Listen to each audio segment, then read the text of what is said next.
EM বাইপাসের নামী পানীয় সংস্থার ভেতর থেকে রক্তাক্ত দেহ উদ্ধার, চাঞ্চল্য নরেন্দ্রপুরে। বাথরুমে রক্তমাখা দেহ, গায়ে একাধিক আঘাতের চিহ্ন। পরিবার ও সহকর্মীদের অভিযোগ এটি পরিকল্পিত খুন।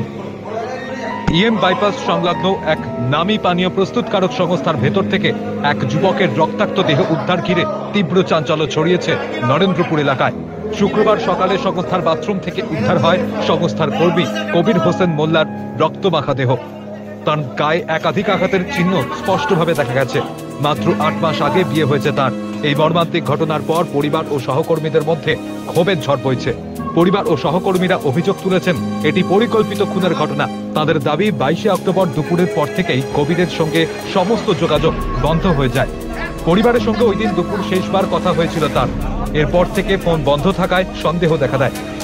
তারা সংস্থায় খোঁজ দিতে গেলে কেউ সঠিক উত্তর দিতে পারেনি। সংস্থার অ্যাটেন্ডেন্স রেজিস্টারে দেখতে পাওয়া যায় আউট মার্কই করা হয়নি। এই অসঙ্গতি ঘিরে উত্তেজনা ছড়ায় সংস্থার কর্মীদের মধ্যে।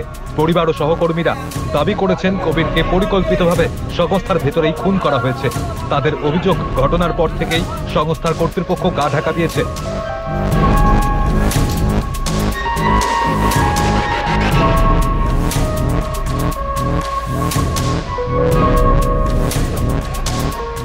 দুপুর 3:30 থেকে ফোনটা সুইচ অফ হয়ে গেছে। তারপর থেকে কোনো যোগাযোগ হয়নি ওর বউয়ের সাথে, ফ্যামিলির সাথে কারোর সাথে যোগাযোগ হয়নি। তারপরে ওরা রাত্রি ওর ফ্যামিলির লোক তারপরে দিন 22 তারিখে রাতে 1:30টার সময় এসেছিল। এসে এখানে পুরো জিজ্ঞাসাবাদ করেছে। তা ওরা বলেছে যে আমরা জানি না, আমরা দেখিনি। গাড়ি নিয়ে এসেছিল, গাড়ি লাগিয়ে বাইরে চলে গেছে। বারবার তখনও বলছে বাইরে চলে গেছে, কিন্তু ওরা ফুটেজের মধ্যে দেখাচ্ছে না, আউটটা দেখাচ্ছেই না ওরা কোনো মতে।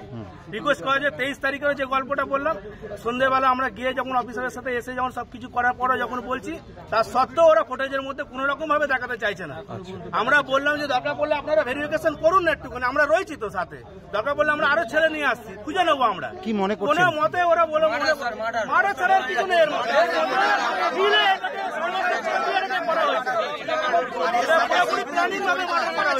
নাহলে ওরা বারবার করে বলা হচ্ছে সিকিউরিটিকে বারবার করে বলা হচ্ছে কোনো মতে সিকিউরিটি ভিতরে ঢুকে।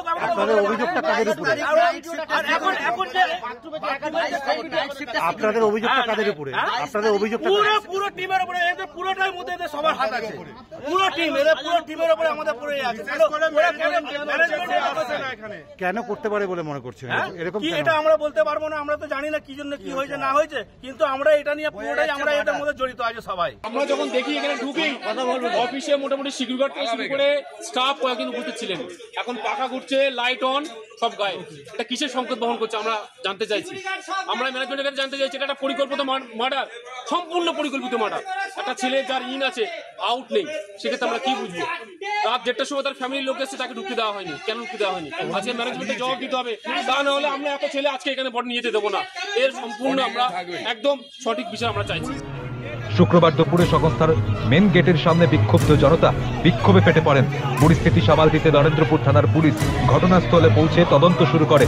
পুলিশ সূত্রে জানা গিয়েছে মৃতদেহটি উদ্ধার করে ময়না তদন্তের জন্য পাঠানোর প্রস্তুতি চলছিল, কিন্তু মৃতের পরিবার ও স্থানীয়দের একাংশ দেহ আটকে রেখে পুলিশের সঙ্গে বচসায় জড়িয়ে পড়ে। এদিকে পুলিশ জানিয়েছে ময়না তদন্তের রিপোর্ট এলেই মৃত্যুর প্রকৃত কারণ জানা যাবে। প্রাথমিকভাবে সংস্থার কর্মীদের জিজ্ঞাসাবাদ শুরু হয়েছে এবং সিসিটিভি ফুটেজ খতিয়ে দেখা হচ্ছে।